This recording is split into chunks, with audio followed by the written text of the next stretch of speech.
Alright, it's been about a week since I made a video, so I thought I'd better try and do one today. Let's go and have a walk around, see what we can see. We've had a couple of days without rain, that's been good.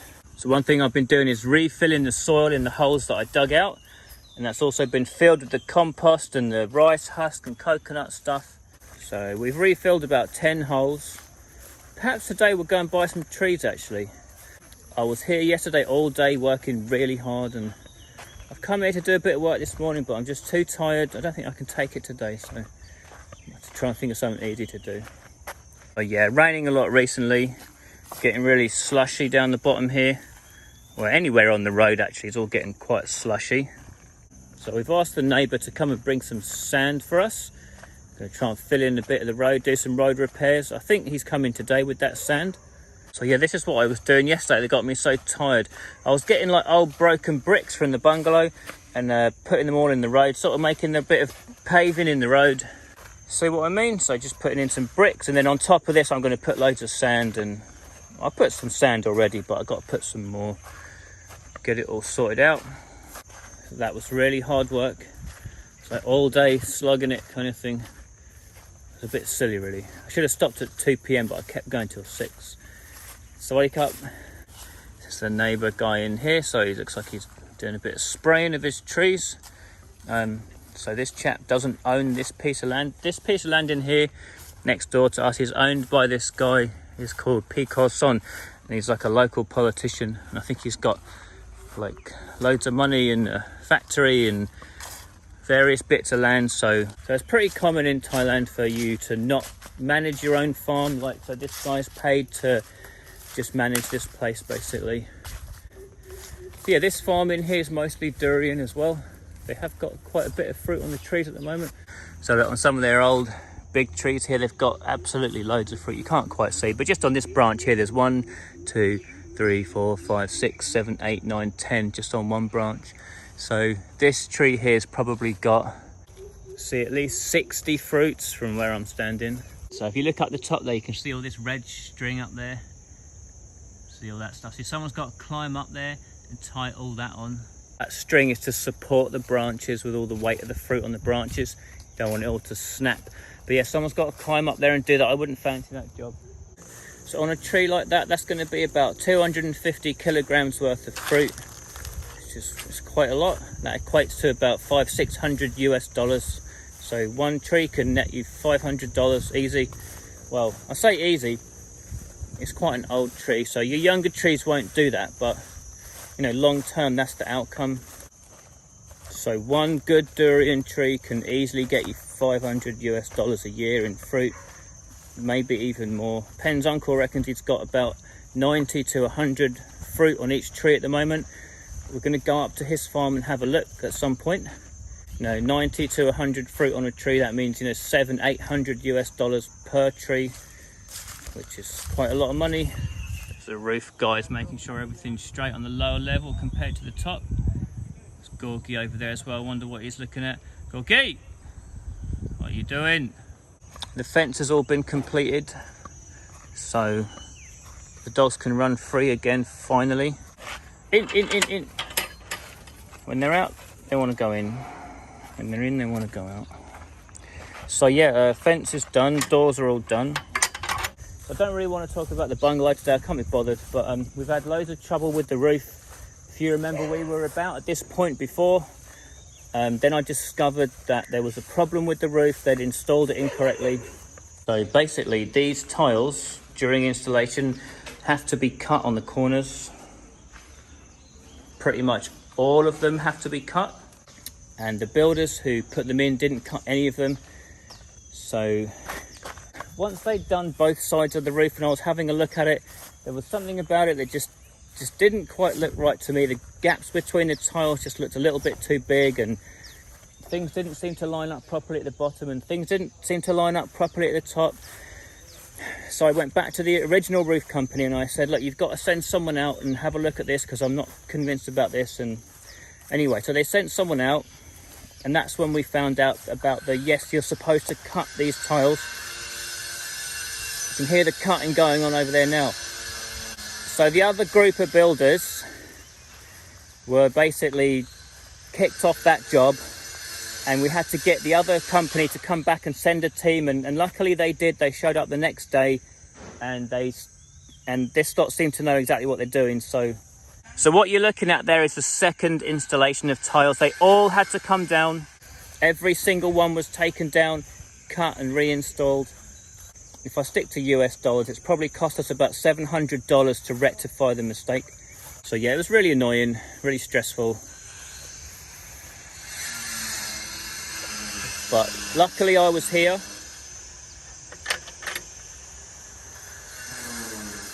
Because if I wasn't here, that error would not have been picked up on, and they would have kind of bodged it, and lucky I was here. Although it's cost us $700 and whatever, I do consider myself very lucky that there wasn't a bigger problem. So I don't know what the lesson is. So the last couple of times I spoke to my mum on the phone, she's asking about Baboo. So, oh, there he is, look, he's over there. Baboo! I should have brought some food. See him there? Lurking under the water. So it's normally the neighbour that lives over there comes in and feeds him. And they put in the palm nut things. See them things down there? He likes to eat that. So anyway, yeah, we did come and feed Baboo yesterday. We fed Baboo for good luck with the roof. So if the roof goes wrong again, it's the fish's fault. I'm a bit of a believer in things work out for the best, and things work out how they're supposed to work out.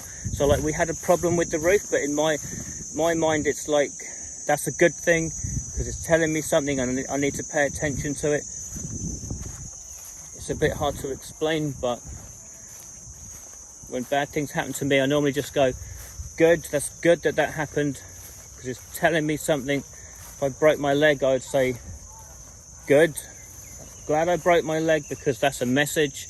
It's telling me, like, don't do what you're doing, you're being stupid, or something along those lines. Does that sound completely ridiculous? Well, it doesn't matter, because that's what I think.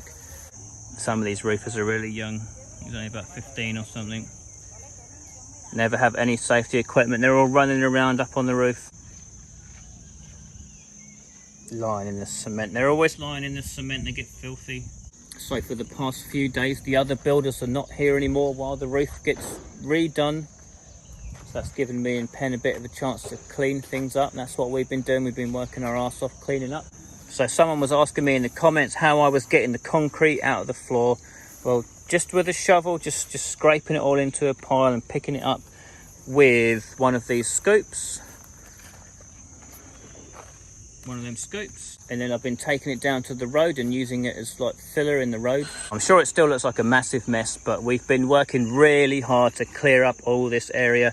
Pen's been in the bungalow sweeping, getting rubbish out, bagging it up, and we've been taking it out of the farm to the dump.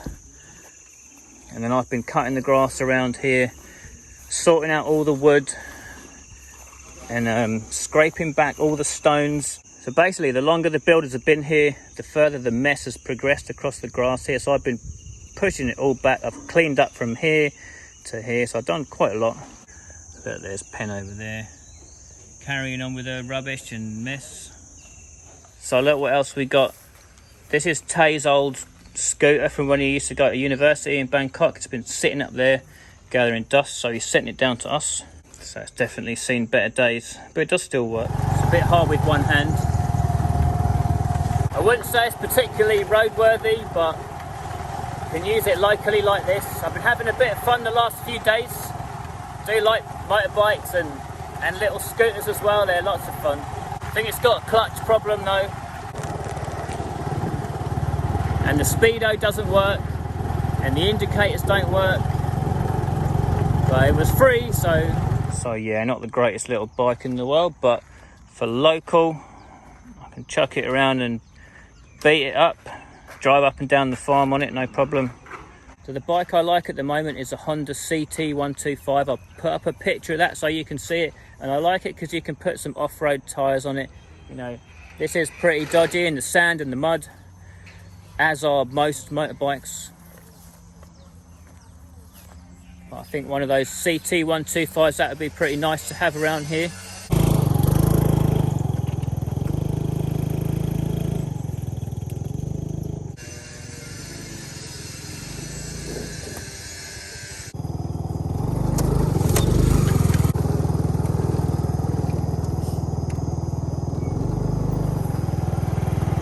trying to show my off-road skills.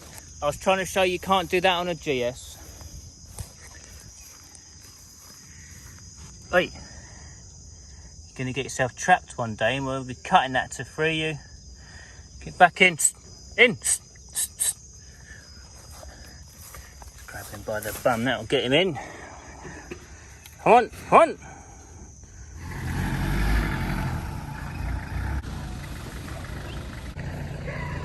So that's the sand started showing up. So they're going to bring 5 or 6 carloads of this stuff today.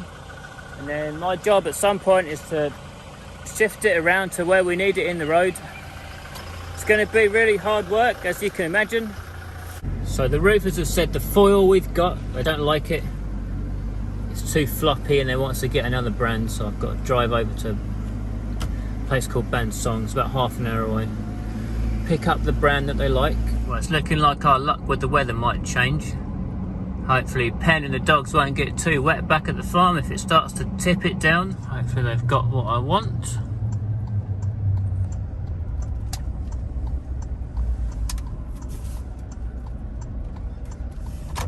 I always just park here. I don't know if I'm allowed to or not.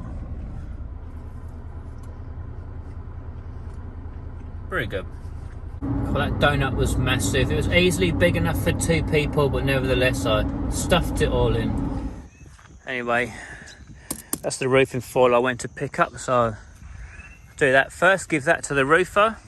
Anyway, luckily I ate that donut, that sandwich. I'm going to start shifting a bit of sand, I guess.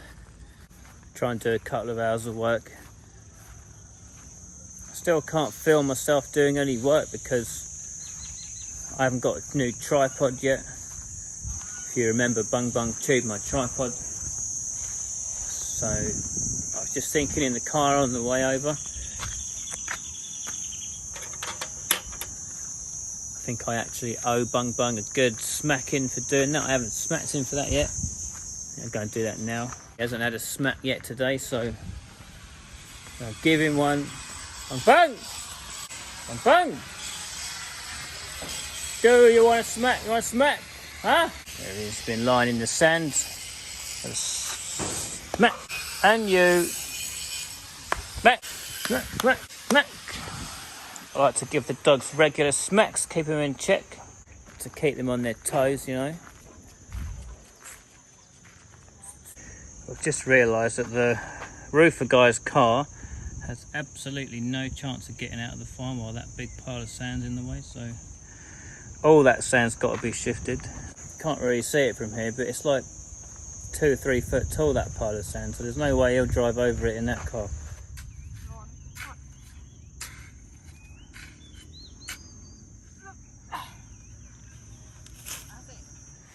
So me and Pen have been digging for an hour or so. We've gotten it mostly flattened out. So we've still got 2 big piles of sand here. So they're going to be used to sort the road out here, but we're doing that later. Got this bit mostly done. So that's all a bit better. That guy can get his car out now. It's super tiring. We've been working our asses off. Pen's over to sleep now, look. Can't take it anymore. Nor me, to be honest. Didn't really want to do any work today. I was going to have a day off. A lazy day. No. But anyway, I'll drive over this in a minute and get it all flattened out. So we've come up to a plant wholesaler now. Pick out a few trees, stick in the ground. Loads to choose from, and we picked out these 6 here. So they've got quite a few different varieties. We're going to get some Musang King, that's them over there. And then this one, I don't know the name of it, I can't read that, but this like has red flesh durian. So we're going to get a couple of these as well, see how they go. So they do have some larger trees as well. I did want to get 3 large ones and put them in and see how they go as well. But all these look pretty bendy and pretty shit, to be honest. So I'm not going to bother with those. They do have some nice big ones down the front here. These are pretty big, quite expensive. I think they said these are 5,000 baht. So I probably would have tried a couple of those just for fun, but they've already been sold to someone else, so I can't have them. Never mind, we'll get what's available. killing a little bit of time before it gets dark. Brought our new trees back here. We'll plant them tomorrow. Gonna give the dogs 10 minutes running around before we lock them up for the night. So the roofers have just gone home. 6 o'clock in the evening. Go and see how much work they did today. So that's how much they got done today. So yeah, starting to look good. I think I do like it a lot. I was saying to Pen earlier, and I've thought it myself before as we've been going along, is every time they build something on this bungalow, like the further along we get, the more and more I like it. And I'm pretty biased because it's my bungalow, right? But you know, when they did the foundations, I thought, oh, this looks good. And then they put the columns up and I thought, oh, this looks good. And then they started to put the brick walls up and I was like, well, and it's that wrestling guy meme. Do you know that wrestler? I can't remember his name. That's how I feel about this bungalow. And then they started putting the metal frame up and I was like, whoa. And now the roof tiles are on and it just gets better and better. Yeah. So I'm really pleased with it. As I was saying earlier, it's good that we got the fence now and the dogs can run around a bit. So gives them a bit of play. Makes them both a lot happier.